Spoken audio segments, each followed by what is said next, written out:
The morning sun cast long shadows across New Terra Colony as Richard Blackwood walked toward the Great Bridge. His expensive suit was wrinkled and his usually neat hair hung loose around his face. People who saw him said later that he looked like a man who had not slept for days. Maya Blackwood walked beside her father, her dark skin glowing in the early light.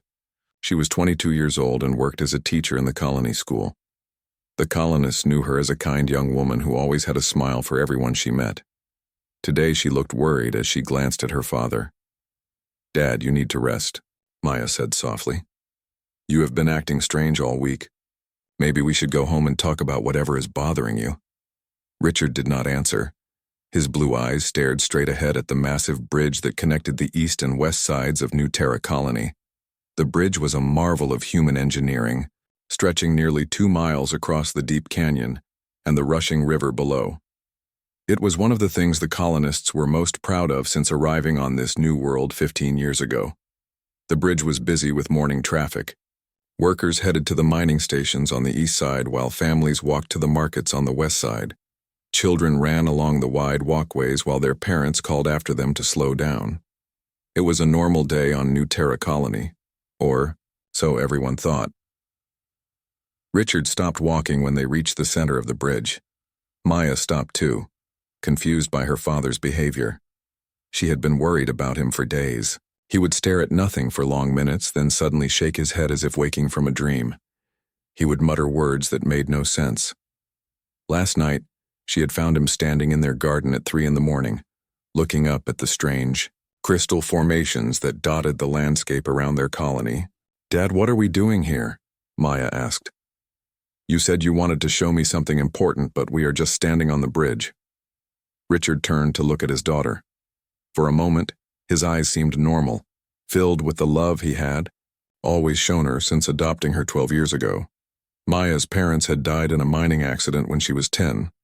Richard had taken her in without hesitation, treating her like his own blood.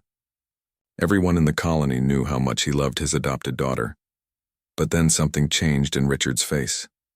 His eyes became distant and cold. His hands began to shake. "I am sorry, Maya," he whispered. "I am so sorry, but I have to do this. It is for the good of everyone. It is for humanity." Maya stepped back, frightened by the strange tone in her father's voice. "Dad, you are scaring me. What are you talking about?" Other people on the bridge began to notice something was wrong. A woman named Betty Price was walking her dog nearby when she saw Richard grab Maya's arm. Betty would later tell the police that Richard's face looked like that of a man possessed. "Sir, is everything okay?" Betty asked, moving closer. Richard did not seem to hear her. He was muttering under his breath, words that sounded like a foreign language. Maya tried to pull away from him, but his grip was too strong. "Dad, please, you are hurting me," Maya said, tears starting to form in her eyes. More people gathered around them.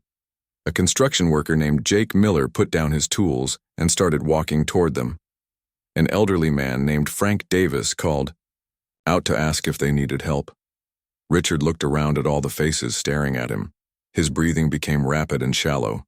Sweat ran down his face despite the cool morning air. "They are watching," he said loudly. "They are always watching. They want to see what we will do. They want to test us." "Who is watching, Dad?" Maya asked, her voice shaking with fear. Richard did not answer. Instead, he suddenly grabbed Maya around the waist and lifted her off her feet.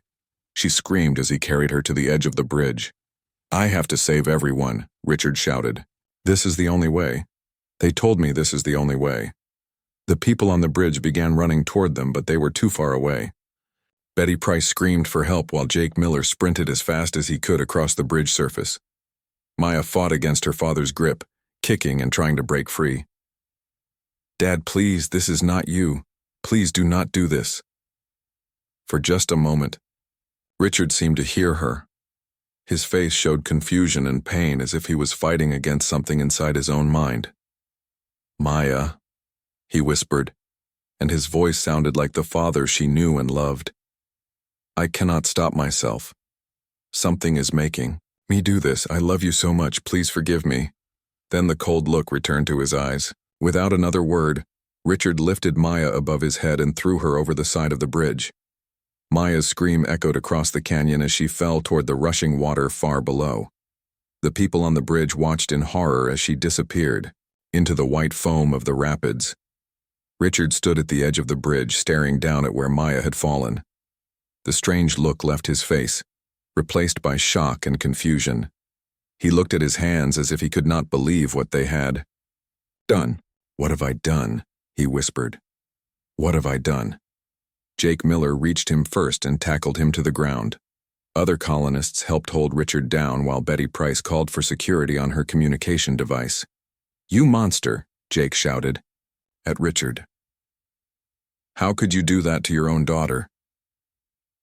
Richard did not fight back. He lay on the bridge surface, staring up at the sky with tears streaming down his face. "I did not want to," he said over and over. "Something made me do it. Something in my head made me do it." Within minutes, colony security arrived at the bridge.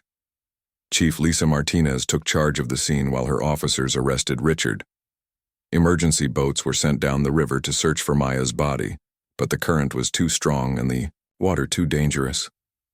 As they led Richard away in handcuffs, he kept looking back at the bridge and the rushing water below. "She was everything to me," he said to anyone who would listen. "I would never hurt her. Something is wrong. Something is very wrong on this planet." But no one believed him. How could they? They had all seen what he did with their own eyes. Detective Carlos Rodriguez arrived at the New Terra Colony security station 2 hours after the bridge incident. He was the colony's best investigator, a man who had solved every major crime in their 15 years on the new planet. When he walked into the building, he expected this case to be simple. A man had killed his daughter in front of dozens of witnesses. It should be easy to close. But Carlos had learned long ago that nothing was ever as simple as it first appeared. He found Richard Blackwood sitting in the holding cell, staring at the wall with empty eyes. The man who had once been the colony's richest citizen looked broken and confused. His expensive clothes were torn from when the crowd had tackled him on the bridge. His hands shook as he held them in his lap. "Mr. Blackwood," Carlos said as he sat down across from Richard, "I need to ask you some questions about what happened today." Richard looked up slowly. His eyes were red from crying, and he seemed to have trouble focusing on Carlos's face. "I killed her," Richard said in a voice barely above a whisper. "I killed my little girl, but I do not understand why. I would never hurt Maya. She was everything to me." Carlos had heard similar claims from other criminals before. They all said they did not mean to do it, that something had made them act. But Richard seemed different. He was not trying to make excuses or blame others. He genuinely seemed shocked by his own actions. "Tell me what you remember about this morning," Carlos said, taking out his recording device. Richard closed his eyes and took a deep breath. "I woke up early, maybe 4 in the morning. I had been having strange dreams for weeks, dreams about voices telling me to do things. At first I thought it was just stress from work. The mining company has been having problems lately." "What kind of voices?" Carlos asked. "I do not know how to explain it," Richard said, pressing his hands against his head. "They were not voices I could hear with my ears. They were inside my mind, like thoughts that were not my own thoughts. They kept saying the same thing over and over." "What did they say?" "That I had to prove something. That I had to show I would sacrifice anything for the good of humanity. They said it was a test, and if I failed, something terrible would happen to everyone on New Terra." Carlos wrote down everything Richard said, but he did not believe it. People who committed crimes often claimed to hear voices. It was a common way to try to avoid responsibility. "So you decided to kill your daughter because of these voices?" Carlos asked. Richard's face crumpled with pain. "No, I never decided anything. This morning I got dressed and went to Maya's room to wake her up. I told her I wanted to show her something on the bridge. But I do not remember making that decision. It was like someone else was controlling my body while my real self watched from inside." Carlos spent 2 more hours questioning Richard, but the man's story never changed. He insisted that he loved Maya more than anything in the world and would never harm her. He also kept talking about the voices and the feeling that something was controlling his mind. After the interview, Carlos went to see Dr. Amanda Foster, the colony's head physician. Amanda was a smart woman who had been studying the effects of living on New Terra since they first arrived. If anyone could explain Richard's strange behavior, it would be her. "I examined Richard an hour ago," Amanda told Carlos when he arrived at the medical center. "His brain scans show some very unusual patterns." She pulled up the scans on her computer screen. Carlos did not understand most of what he was looking at, but he could see that parts of Richard's brain were glowing much brighter than others. "These areas here," Amanda pointed to the bright spots, "show extremely high activity, much higher than normal.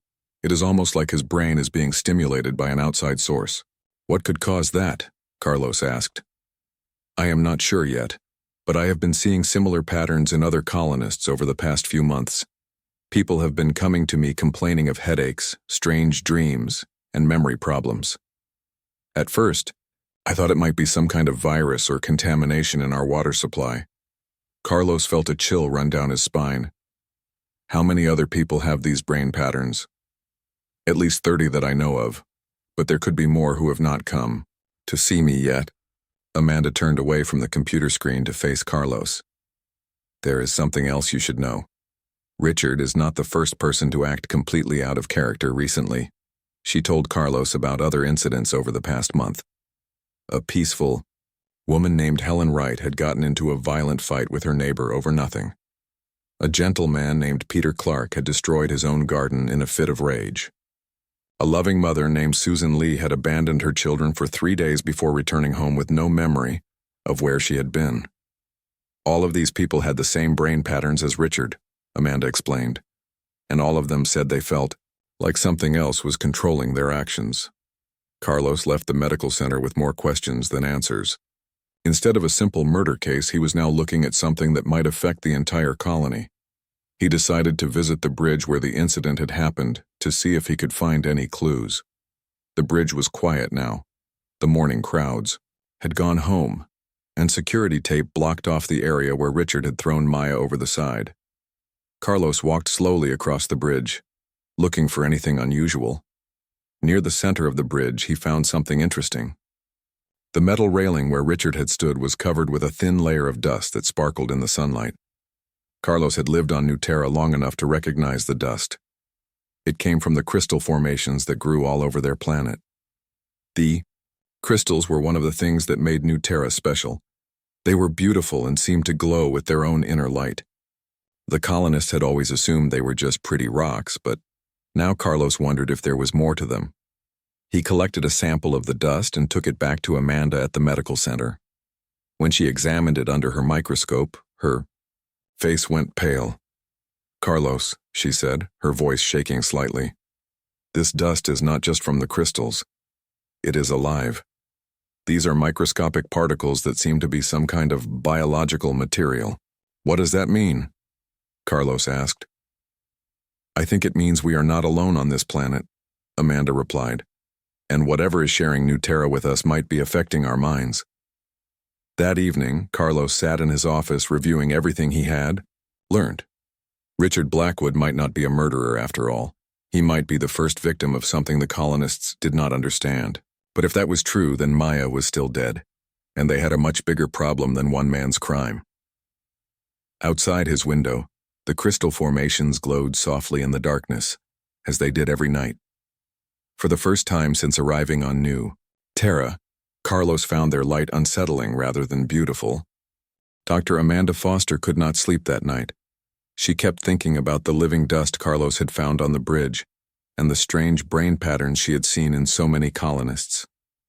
At 3 a.m, she gave up trying to rest and went back to her laboratory at the medical center. The crystal dust sample sat under her microscope where she had left it. When she looked at it again, she noticed something she had missed before. The tiny particles were not just alive, they were moving in patterns. They seemed to pulse with the same rhythm as human brainwaves. Amanda called Kevin Price, the colony's xenobiologist. Kevin studied all the plant and animal life on New Terra to make sure nothing was dangerous to the human settlers. If anyone could help her understand what these particles were, It would be him. "Kevin, I need you to come to the medical center right away," she said when he answered his communication device. "I think I have found something important about the bridge incident." Kevin arrived 20 minutes later, still wearing his sleeping clothes. He was a thin man with wild hair who got excited about any new discovery on their planet. When Amanda showed him the crystal dust under the microscope, his eyes grew wide. "This is incredible," Kevin said, adjusting the microscope settings. "These are not just biological particles. They are organized like they are part of a larger system. Look at how they respond to light." When Kevin shined a small light on the sample, the particles began to glow and move faster. They formed complex patterns that reminded Amanda of the neural networks in human brains. "I have seen formations like this before," Kevin said, his voice full of excitement. "But much larger. The crystal caves on the east side of the colony have similar patterns carved into their walls. I always thought they were natural formations, but now I am not so sure." Amanda and Kevin spent the next few hours studying the particles. They discovered that the dust gave off very weak electromagnetic signals, too weak for their regular equipment to detect. But when they borrowed some sensitive equipment from the colony's communication center, they found something amazing. The signals were not random. They had structure and rhythm, almost like a language. "These particles are communicating," Amanda said, staring at the readouts on their equipment. "But with what?" Kevin had an idea. "What if they are communicating with the crystal formations around the colony? And what if those formations are communicating with human brains?" They decided to test this theory. Using the sensitive equipment, they scanned different areas of the colony to see if they could detect similar signals. What they found shocked them both. The electromagnetic signals were everywhere. They came from every crystal formation on Nuso, Terra, creating a network that covered the entire planet. The signals were strongest near the largest crystal caves, but they could be detected even in the smallest crystal clusters. "It is like the whole planet is one giant brain," Kevin said, his voice full of wonder and fear. "And somehow it has been talking to our brains." Meanwhile, across the colony, more people were experiencing strange episodes. A shopkeeper named Tony Davis found himself standing in his store at midnight with no memory of how he got there. Farmer named Lisa Brown woke up in her fields, covered in the same crystal dust that Carlos had found on the bridge. Most disturbing of all, people were starting to have the same dreams. They dreamed of voices speaking in a language they did not understand. They dreamed of being tested, of having to prove their worth. They dreamed of making terrible choices for the greater good. Colony engineer Sophie Chen was one of the people having these dreams. Sophie was responsible for maintaining all the electronic systems in New Terra Colony, including the sensors on the Great Bridge. 3 days after Maya's death, she decided to review the sensor data from that morning to see if there was anything unusual. What she found made her call Carlos Rodriguez immediately. "Detective Rodriguez, you need to come to the engineering center right now," Sophie said, her voice shaking with excitement. "I found something about the bridge incident that changes everything." Carlos arrived to find Sophie staring at multiple computer screens filled with data he did not understand. She had been working for hours, going through every sensor reading from the bridge on the morning Maya died. "Look at this," Sophie said, pointing to one of the screens. "These are the readings from the weight sensors on the bridge. They measure how much stress is being put on the structure at any given time." Carlos looked at the numbers but could not make sense of them. "What am I supposed to see?" "This spike here," Sophie pointed to a sharp increase in the readings, "shows the moment Richard threw Maya off the bridge. But look what happens next." The numbers showed Maya's weight leaving the bridge as expected, but then something strange happened. For just a few seconds, the sensors detected something else, something that caught Maya before she hit the water. "What could have caught her?" Carlos asked. "I do not know," Sophie replied. "But whatever it was not human. The sensors show something large and invisible lifted her away from the bridge." Sophie pulled up more data from other sensors around the colony. "And look at this. On the same morning, electromagnetic activity spiked all around the colony. Every crystal formation was giving off 10 times more energy than normal." Carlos felt his heart racing. Are you saying Maya might still be alive? I am saying the sensor data does not match what everyone thinks they saw, Sophie answered. Something else was happening on that bridge, something we did not understand. Carlos immediately called Amanda and Kevin to tell them what Sophie had discovered. When they met at the medical center an hour later, they began to put the pieces together. The electromagnetic signals from the crystals are definitely affecting human minds, Amanda explained. I tested it on myself using a small sample. When I was exposed to the signals, I had thoughts that did not feel like my own thoughts. And the signals are getting stronger, Kevin added. My equipment shows they have been increasing in power over the past month. Something is building up to a major event. Sophie pulled out her tablet and showed them the bridge sensor data again. If something invisible caught Maya, then whatever is sending these signals might be more advanced than we thought. It might be some kind of alien intelligence. The four of them sat in silence for a moment, trying to understand what this meant for their colony. We need to tell Governor Harrison, Carlos said finally. If there are aliens on New Terra and they are controlling our minds, everyone needs to know. But Kevin shook his head. What if telling everyone causes panic? What if the aliens are testing how we react to crisis? We might be making things worse. Amanda looked at the brain scans of Richard and the other affected colonists. Whatever is happening, it is getting worse. More people are having episodes every day. Soon, everyone in the colony might be affected. Outside the medical center, the crystal formations glowed brighter than they ever had before. The aliens were preparing for something big, and the humans of New Terra Colony were running out of time to figure out what it was. Dr. Amanda Foster knew they were running out of time. Every day, more colonists came to her medical center complaining of headaches and strange dreams. The electromagnetic signals from the crystal formations were getting stronger, and people were losing control of their own minds for longer periods. She had been working with Kevin Price for 3 days straight, trying to understand how the alien signals worked. They had set up equipment all around the colony to track the patterns, and what they discovered was both amazing and terrifying. The signals are not random, Amanda explained to Carlos and Sophie during their morning meeting. They follow specific patterns that match different human emotions. When someone feels angry, the crystals respond with one type of signal. When someone feels sad, they respond with another. Kevin pulled up a chart on his computer screen. We think the aliens are studying us. They are learning about human feelings by watching how our brains work. But they are not just watching. They are also influencing us to create situations they want to study. Sophie looked pale as she listened. You mean they made Richard throw Maya off the bridge so they could watch how the colony would react? That is exactly what we think, Amanda replied.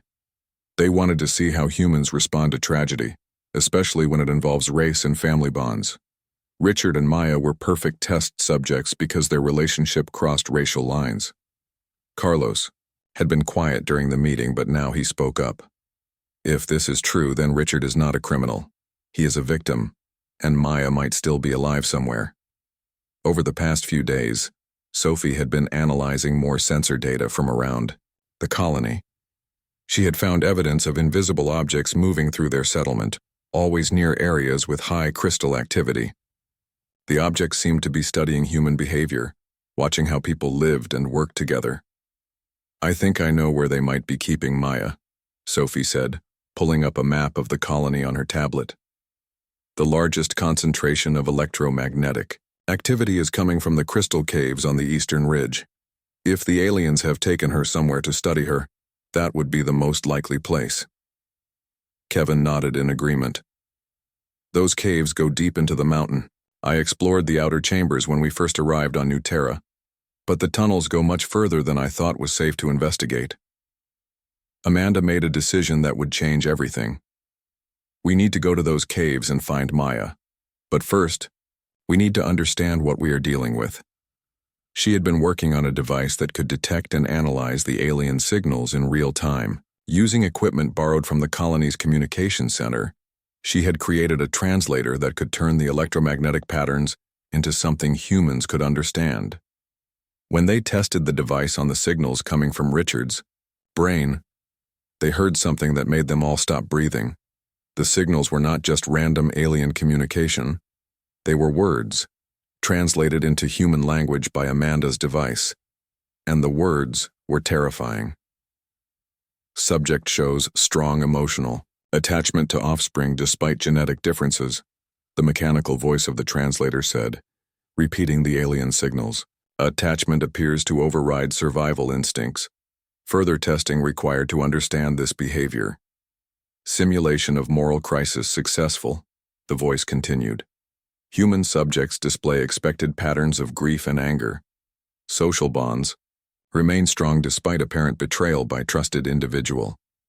Carlos felt sick as he listened. They are talking about us like we are animals in a laboratory. But there is something else, Amanda said, adjusting the translator settings. Listen to this part. The device picked up different signals, ones that seemed confused and uncertain. Human emotional responses exceed predicted parameters, the translated voice said. Love transcends biological and cultural barriers in ways not previously observed. Require direct study of primary subjects to understand this phenomenon. Kevin looked up from his equipment. They do not understand love. They can see it happening, but they cannot figure out why humans care about each other the way we do. This gave Amanda an idea. What if that is why they took Maya? Not to hurt her, but to study her relationship with Richard. They want to understand how a white man could love a black daughter as much as his own biological child. Sophie was already packing equipment into a backpack. Then we need to get to those caves and bring her home. If they are just studying her, she might be unharmed. But Carlos was worried about something else. What happens when they finish their study? Do they just let us go, or do they have other plans for the colony? Amanda's translator picked up more signals, and the answer chilled them all. Human settlement provides ideal laboratory for behavioral studies, the mechanical voice said. Subjects unaware of observation, allowing for natural responses. Recommend continuation of experiments until full understanding of human emotional complexity is achieved. Phase 2 of study will involve larger-scale crisis scenarios, the voice continued. Survival situations will test limits of human cooperation and sacrifice. The 4 humans looked at each other with growing horror as they realized what this meant. The incident with Richard and Maya had been just the beginning. The aliens were planning bigger and more dangerous experiments using the entire colony as their test subjects. We have to warn Governor Harrison, Carlos said, reaching for his communication device. But Kevin stopped him. Wait. If we tell the governor, he will want to evacuate the colony or fight the aliens. Either response might trigger their next phase of experiments early. Amanda was thinking fast. Kevin is right.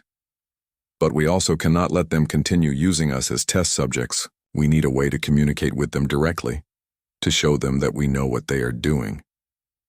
Sophie had been listening to the translator, and she noticed something important. The signals are getting stronger again. Much stronger than they have been all week. I think something is about to happen. As if responding to her words, every crystal formation around the colony began to glow brighter. The electromagnetic signals increased so much that Amanda's equipment started overloading. All around New Terra Colony, people stopped what they were doing and looked up at the crystals. Many of them had the same expression Richard had worn on. The bridge, distant, confused, like they were listening to voices only they could hear. They are activating another experiment, Amanda said, her voice filled with fear. A bigger one this time. Through the window of the medical center, they could see colonists walking out of their homes and workplaces. They all moved with the same slow, purposeful pace, heading toward the center of the colony where the largest crystal formation stood. We are out of time, Carlos said, grabbing his equipment. We need to get to those caves and find Maya now before they use the entire colony for their next test. As they prepared to leave for the crystal caves, the translator picked up one final message that made their blood run cold. Prepare for comprehensive study of human survival instincts and group loyalty. Activate Scenario 7, Colony-wide Crisis, requiring ultimate sacrifice. The aliens were about to put every person in New Terra Colony through a test that would determine not just their individual fates, but the future of humanity among the stars. Amanda Foster grabbed her medical bag while Kevin Price loaded his equipment into a transport vehicle. They had to reach the crystal caves before the aliens completed their colony-wide experiment. Behind them, more colonists were walking toward the center of New Terra like sleepwalkers, their eyes empty and distant. Carlos Rodriguez checked his weapon, though he doubted it would be useful against beings that could control human minds. Sophie Chen carried her electronic detection devices, hoping they could find Maya quickly in the maze of caves ahead. The drive to the eastern ridge took 20 minutes through winding mountain roads. As they got closer to the crystal caves, Amanda's translator device picked up stronger and stronger signals. The electromagnetic energy was so powerful that it made their heads ache and their vision blur. "The signals are coming from deep inside the mountain," Kevin said, looking at his readings. "Much deeper than I ever explored before." They parked at the entrance to the cave system and gathered their equipment. The caves glowed with an eerie blue light that pulsed like a heartbeat, the same crystal formations they had seen throughout. The colony covered the walls, but here they were massive, some reaching from floor to ceiling.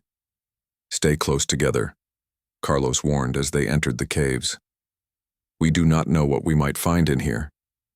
The tunnels were wider than any of them had expected. They could walk 3 people side by side, and the ceiling was high enough that they could not touch it. The crystal formations along the walls seemed to react to their presence, glowing brighter as they passed. After walking for 10 minutes, they heard something that made them stop. It was a voice, faint and distant, but definitely human. It was Maya's voice. "Dad, I know you can hear me," the voice echoed through the tunnels. "I know you did not mean to hurt me. Something made you do it, just like something is making you hear my voice now." They followed the sound deeper into the caves. The electromagnetic signals were so strong now that Amanda's translator was picking up multiple conversations at once. Some were in the alien language they had heard before, but others were human voices speaking words that did not match the movements of their lips.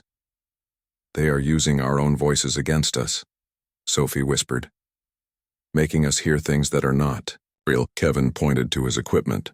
"The energy readings are off the charts. Whatever is generating these signals is much more powerful than anything we imagined." They turned a corner and found themselves in a vast underground chamber.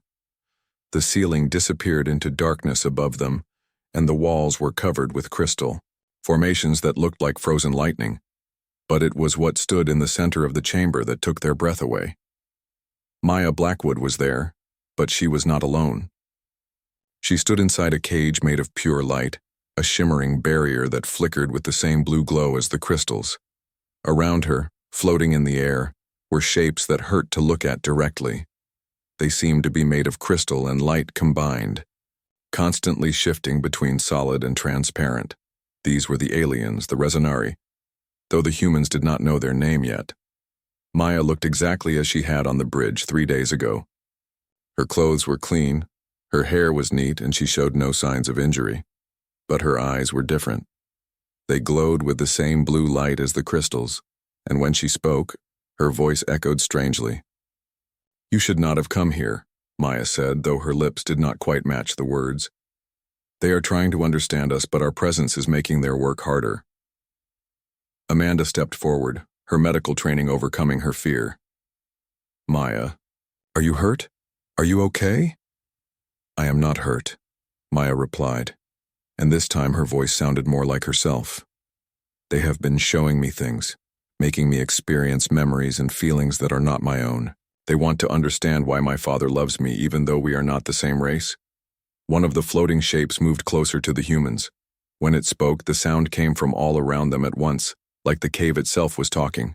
"Humans display emotional patterns we cannot comprehend," the alien voice said. "Love transcends genetic similarity and tribal loyalty in ways that contradict survival logic." Kevin found his voice and spoke to the alien. "Why are you doing this to us? Why are you controlling our minds?" "We study all species we encounter," the alien replied. "Most species form bonds only within their genetic groups. Humans form bonds across genetic and cultural barriers that should create conflict. This behavior requires investigation." Carlos stepped protectively in front of his teammates. "So you made Richard throw his daughter off a bridge?" You made him think he was killing her? The simulation was necessary to observe genuine emotional responses, another alien voice said. Artificial scenarios do not produce authentic data. Amanda felt anger rising in her chest. Maya is not data. She is a person with feelings and a life. Richard is not a test subject. He is a father who loves his daughter. The alien seemed confused by her words. Explain the mechanism of this love. Why does the male human invest resources in offspring that do not share his genetic material? Sophie realized something important. The aliens were asking questions because they genuinely did not understand. They were not trying to be cruel. They simply could not comprehend human emotions. Love is not about genetics, Sophie said, speaking directly to the floating shapes. Humans love because we choose to love. Richard chose Maya as his daughter, and she chose him as her father. That choice made their bond stronger than biology. Choice implies conscious decision-making. An alien, voice replied. But emotional responses appear to be involuntary. Explain this contradiction. Maya spoke from inside her cage of light. They have been showing me Richard's memories since I was 10 years old. Every birthday party, every bedtime story, every time he worried about me. They can see the emotions happening in his brain, but they cannot understand why he feels them. Amanda turned her translator device toward the aliens. Can you understand this? She spoke slowly and clearly into the device. Love is not logical. It is not about survival or genetics. It is about connection between minds and hearts. When Richard adopted Maya, he chose to love her completely. That choice created a bond that nothing can break. The aliens were silent for a long moment. The crystal formations around the chamber pulsed with different colors as they communicated among themselves in ways the humans could not hear. Finally, one of them spoke again.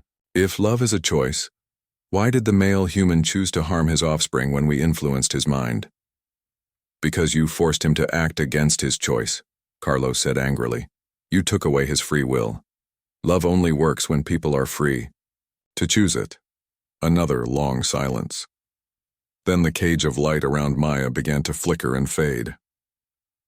We require more data, the alien voice said. But we begin to understand that our methods may be corrupting the results we seek to obtain. Maya stepped out of the disappearing cage and ran toward Amanda. The doctor caught her in a hug, checking quickly to make sure she was unharmed. They have been kind to me, Maya said, her voice shaking with emotion. But I want to go home. I want to see my father and tell him that I forgive him. The alien spoke one more time. Your species presents complexities we have not encountered before. We must reconsider our approach to understanding human behavior. As the humans prepared to leave the cave with Maya, they did not realize that the real test was just beginning. The aliens had learned something about human love, but they still needed to understand how humans would react when that love was threatened on a much larger scale. Maya Blackwood ran through the corridors of the new Terra Colony security station, her footsteps echoing off the metal walls. She had not seen her father in 4 days, and her heart was pounding with excitement and worry. Behind her, Amanda Foster, Kevin Price, Carlos Rodriguez, and Sophie Chen followed, all of them exhausted from their journey to the crystal caves. When Maya reached the holding cell where Richard was kept, she stopped suddenly. Her father was sitting on the narrow bed staring at his hands. He looked older than she remembered, and his face was marked with lines of guilt and pain. Dad, Maya said softly. Richard looked up, and for a moment he seemed confused, as if he was seeing a ghost. Then tears began streaming down his face. Maya, is it really you? He whispered, standing up slowly. But I threw you off the bridge. I killed you. I remember doing it. You did not kill me, Dad, Maya said, reaching through the bars to touch his hand. Something else caught me, something that wanted to study us.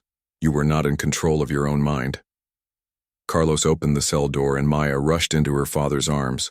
They held each other tight, both crying with relief and joy. I am so sorry, Richard sobbed. I do not know what happened to me. One moment I was myself, and the next moment something else was controlling my body. But my mind was still there, watching everything. I tried to stop myself, but I could not.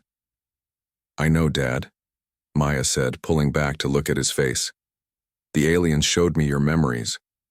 I saw how hard you fought against their control. I saw how much you loved me, even when they were forcing you to hurt me. While the family reunited, Amanda was explaining everything to Governor Paul Harrison in his office across the colony.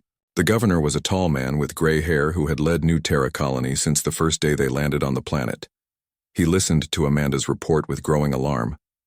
So you are telling me that aliens have been controlling our minds and using us as test subjects? Governor Harrison asked, his voice tight with anger. That is correct, Amanda replied. They call themselves the Resonari, and they have been studying human behavior by influencing our thoughts and emotions. The incident with Richard and Maya was just one experiment. They are planning something much larger. Governor Harrison stood up and walked to his window, looking out at the crystal formations that dotted the landscape around their colony. How many of our people are affected? Potentially everyone, Kevin said from his chair beside Amanda. The electromagnetic signals can reach every part of the colony. No one is safe from their influence. The governor turned back to face them, his expression hard. Then we need to evacuate immediately. Get everyone off this planet before these aliens can hurt anyone else. With respect, Governor, Sophie interrupted, evacuation might not be possible. Our transport ships cannot carry the entire colony at once, and it would take weeks to move. Everyone. The aliens could stop us anytime they wanted. Amanda leaned forward in her chair. There is another option. The Resonari seemed genuinely interested in understanding us. When we explained human emotions to them, they listened. They even released Maya without a fight. You want me to negotiate with beings that have been controlling our minds? Governor Harrison asked incredulously. I want you to consider that they might not be our enemies, Amanda replied. They are scientists, studying a species they do not understand.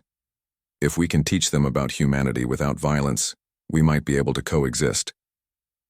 But Governor Harrison was already making plans. I am calling an emergency meeting of the Colony Council. We need to discuss our options for defending ourselves against these aliens. 2 hours later, the entire population of New Terra Colony gathered in the central plaza. Word had spread quickly about the aliens and their experiments. Some people were angry, demanding revenge against the beings that had manipulated their minds. Others were frightened, wanting to leave the planet immediately. Governor Harrison stood on the platform in front of the crowd, preparing to announce his decision. He had met with the Colony Council, and they had voted to take aggressive action against the Resonari. Citizens of New Terra, the governor began, his voice carrying across the plaza through speakers. We have learned that alien beings have been conducting experiments on our colony. They have violated our minds and manipulated our behavior.